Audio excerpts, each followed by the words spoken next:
Hello everyone, Radhe Radhe. भादव महीने की कृष्ण पक्ष की एकादशी को कहते हैं अजा एकादशी। तो अजा एकादशी इस बार पड़ने वाली है 29 अगस्त और 30 अगस्त। तो 2 दिन एकादशी है। अब सबसे पहले मैं आपको बता दूं कि 2 दिन की एकादशी है तो आपको व्रत कब करना है। तो जो गृहस्थी वाले होते हैं वो करते हैं 29, मतलब पहली वाली एकादशी का व्रत करते हैं। और संत महात्मा जो कि किसी संप्रदाय से जुड़े होते हैं वो करते हैं लास्ट वाली एकादशी का व्रत। आशा करती हूँ जो मैं आपको समझाने की कोशिश कर रही हूँ आपको अच्छे से समझ में आ गया होगा। तो 2 दिन की एकादशी है। अगर आप गृहस्थ जीवन वाले हैं तो पहली एकादशी का व्रत करें। अगर आप कोई संत महात्मा हैं तो आप जो है ना लास्ट वाली एकादशी का व्रत करें, वो भी संप्रदाय के अनुसार की जाती है। तो किस तरह से पूजा करनी है, आपको क्या चढ़ाना है, सब कुछ इस वीडियो में मैं आपको बताऊंगी। अजय एकादशी हमें सभी प्रकार के सुख देने वाली एकादशी है। तो इसमें भगवान विष्णु के विराट रूप का पूजन किया जाता है। अगर आपके घर में भगवान विष्णु के विराट रूप की कोई तस्वीर फोटो है तो आज के दिन उनकी ही पूजा करें। अगर नहीं है तो आप लड्डू गोपाल की भी जो है ना पूजा कर सकते हैं। तो मैंने एक बड़ा सा बर्तन ले लिया है। इसमें जो है ना मैं इस तरह से चंदन से स्वास्तिक बना दूंगी, तिली का आसन दूंगी, क्योंकि एकादशी के व्रत में चावल चढ़ाना तो निषेध है। आप समा के चावल जो है ना चढ़ा सकते हैं अगर आपके पास तिली नहीं है तो।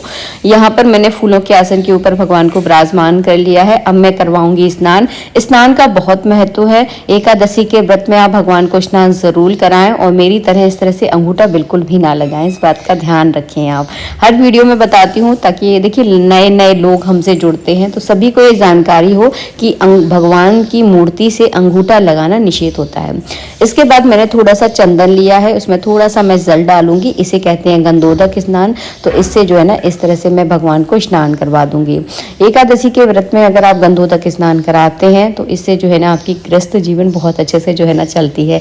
अगर जीवन में थोड़ी सी नोक झोंक चल रही है ना तो आप इस उपाय को कीजिए और निरंतर कीजिए। ऐसा नहीं है कि एक बार में फायदा करेगा। एक लंबे समय तक अगर भगवान को आप गंधोदक स्नान या हल्दी से स्नान करवाएंगे तो इससे आपकी गृहस्थी थोड़ी ट्रैक पे आ जाएगी, मतलब थोड़ी सी लाइन पे आ जाती है और थोड़ा फायदा होता है आपको। इसके बाद जो है ना मैंने यहाँ पर भगवान को वस्त्र पहना दिए। आज ज़्यादा भारी वस्त्र नहीं पहनाऊंगी। और एकादशी के व्रत में भगवान को पीले कलर की पोशाक ही पहनाई जाती है, क्योंकि भगवान विष्णु का सबसे प्रिय कलर जो है ना येलो कलर है, मतलब पीला कलर है। तो पीले कलर से ही हमने स्नान करवाया था और पीला कलर ही हम यहाँ पर भगवान को पहना देंगे। यहाँ पर मैंने उनके हाथों में कड़े पहना दिए हैं, माला पहना दी है, क्योंकि ये जन्माष्टमी के बाद की एकादशी है तो साज सज्जा तो जो है ना बनती है। तो यहाँ पर जो है ना इस तरह से मैंने भगवान को बढ़िया से तैयार किया है।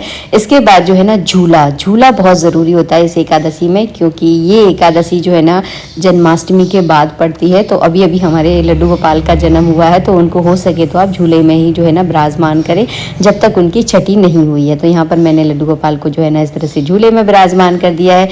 थोड़ा सा मैं झुला दूंगी क्योंकि हमारे लड्डू गोपाल हैं बहुत छोटे से, तो इस तरह से मैंने उनको झूले में जो है ना बिठाल दिया है। उसके बाद मैं यहाँ पे चंदन से तिलक लगाऊंगी, तिली चढ़ाऊंगी। चावल आपको नहीं चढ़ाना है, तिली ज़रूर चढ़ाना है। अगर आपके पास तिली नहीं है तो आप समा के चावल चढ़ा सकते हैं। इसके बाद मैंने तुलसी भगवान पर चढ़ा दी है। एकादशी के दिन तुलसी नहीं तोड़ी जाती तो आप एक दिन पहले तोड़ कर रख लें, लेकिन एकादशी के दिन तुलसी ना तोड़ें। इसके बाद क्या भोग लगाया जाता है अजय एकादशी में, तो छुआरे और बादाम का भोग लगाया जाता है अजय एकादशी में। तो आज के दिन जब आप व्रत में जो भी आप खाने वाले हैं, अन्य तो इस व्रत में नहीं खाया जाता, फलाहार ही लिया जाता है। तो फलाहार में आपको बादाम और छुआरे ही जो है ना खाने हैं।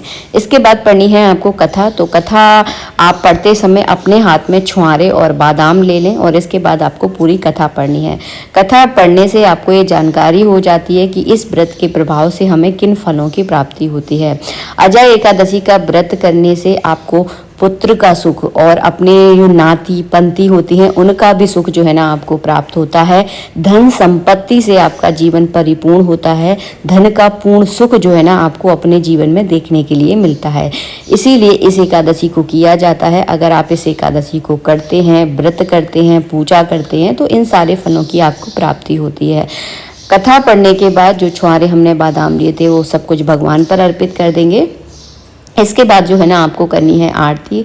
आज के दिन छुआरे और बादाम का ही आप दान कर सकते हैं। दान किसको करना है, आप चाहें तो अपने किसी आस पड़ोस का जो मंदिर है जहाँ पर भगवान विष्णु विराजमान है तो वहाँ पर जाकर छुआरे और बादाम आप दान करें।